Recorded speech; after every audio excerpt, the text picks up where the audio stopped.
Fallen officer remembered family, friends, and fellow members of the force honoring Holly Springs officer Joe Burson. The vigil happening just days after Burson was dragged by a car during a traffic stop. The rookie officer was just 25 years old.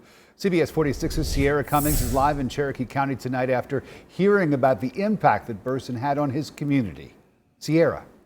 Yeah, a massive crowd took over Barrett Park here tonight, and despite only having less than 2 years on the Holly Springs police force, Officer Joe Burson has a long list of people he's helped and a long list of service in Holly Springs.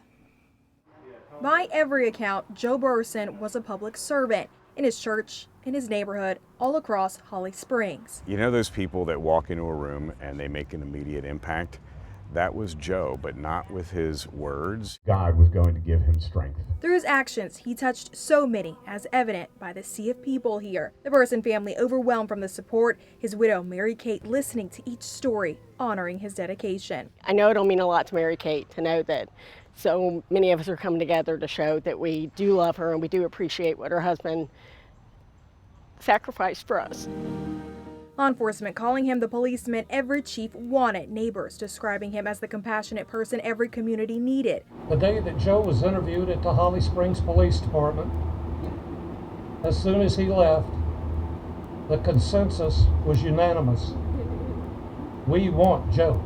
A policeman by trade and a musician by passion, the 25-year-old knew how to march to the beat of his own drum. Some knew him from his local band or on the job. But no matter what. There's Joe. I've known the band for a few years now, and it's like part of the family. I think a lot of people feel that way about him. And it is safe to say a lot of people felt that way about him. Roughly 1,000 people showed up here today, but the service still felt so intimate among this tight-knit community. The family is still seeking donations. We posted online ways you can help. Live in Holly Springs, I'm Sierra Cummings, CBS 46 News. Thank you, Sierra. A visitation for Officer Burson will be held tomorrow from 11 a.m. to 6 p.m. at Lakeside Funeral Home. His funeral is Monday afternoon at First Baptist Church in Woodstock.